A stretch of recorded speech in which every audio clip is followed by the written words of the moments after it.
Fascinating chat that the boss of ASIO had today with our own KG here on Sky News, where he talked about how much of the things he plans to be doing in the next little while are going to be about foreign interference, code China, versus terrorism, which of course we've been dealing with for the best part of 20 years since what happened in the United States back in 2001. Here's part of what he told KG today. Of course, the way we look at it today, threats to life, threats to way of life. So terrorism is a threat to life. Espionage and foreign interference is a threat to way of life. They're both really important. If someone loses their life as a result of some violent extremist who, kills them, that's terrible. It's pretty serious. You can't get much more serious than that. But of course, if you've got nations interfering in another nation and they're doing it covertly, so it's a slow burn but corrosive thing, you can change our way of life. Now, Liz, this is fascinating to hear what ASIO is talking about, but also they're not hiding about how significant the threat from foreign interference comes, and it comes in lots of ways, where they've told them they're trying to get their hooks into Parliament, they're trying to get their hooks into the universities, they're trying to get their hooks into mining, but it always feels like people aren't actually listening, and that this is never really high enough in a news bulletin when the spooks are telling us up front what their priorities are. This matters, right? Yeah, and look, we're almost 1 year behind the FBI director who, I'll never forget it, early July last year, literally got up, the entire transcript is online, anyone can access it, and he said, I'm going to tell you more about espionage in our nation from China specifically than the FBI has ever disclosed before. He revealed that the majority of the claims and cases that the FBI was tracking at any point in time was espionage, was predominantly from China.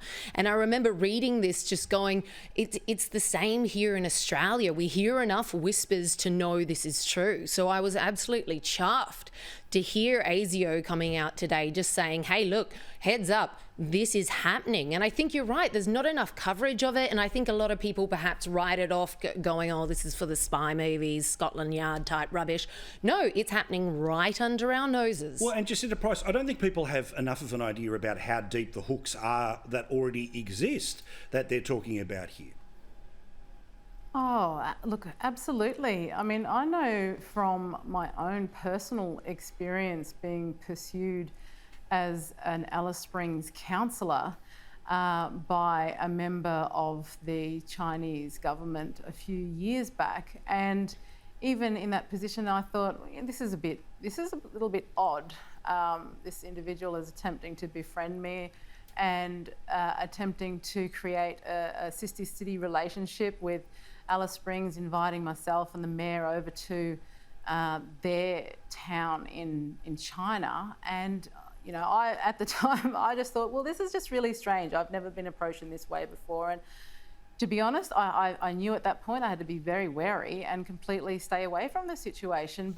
And given the way in which technology has come, everyone has to be concerned, most definitely. But yeah, when you see that sort of thing, I think if you have half a brain, you have an inkling to know to avoid being trapped in any sort of situation like that. Yeah, I mean, Senator, we keep hearing about the powers that are there for the government to tear up existing arrangements, but the types of things we are talking about are things that are going to cause trouble because there's always a pot of gold that comes with these things, right? In exchange for, and we're seeing it, say, with the vaccine, right? Perfect example at the very public level, right? To some smaller countries, particularly here in the Pacific, right? Which is, we'll give you the vaccinations, but you've got to set up the mobile phone network that is, of course, the Chinese-made one that we've rejected here, that they've rejected in the UK. That's just the really public version. But the types of stuff that the ASIO boss is talking about, how concerning is it to you, or does it feel different than even when you entered the Senate just a few years ago?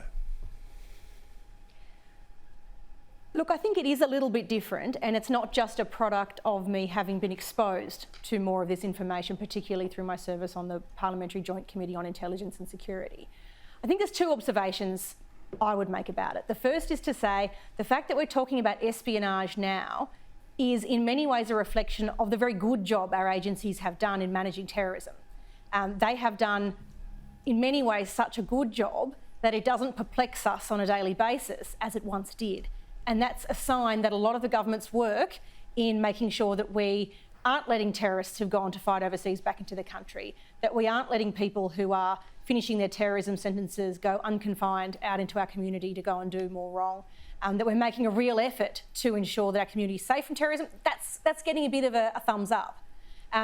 What is different about espionage that I think it's taken all of us in Australia some time to understand is that not only is it a mixing of things that we once thought of as separately. Separately, we used to think of defence and commerce and sort of geopolitical issues as separate buckets that didn't mix.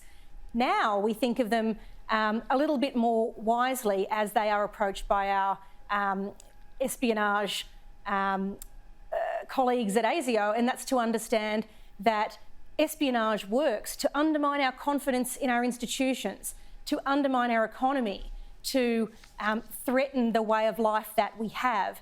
And in many ways, that can pose a greater danger. But I also have the confidence that the guys at ASIO, and girls for that matter, are up to it.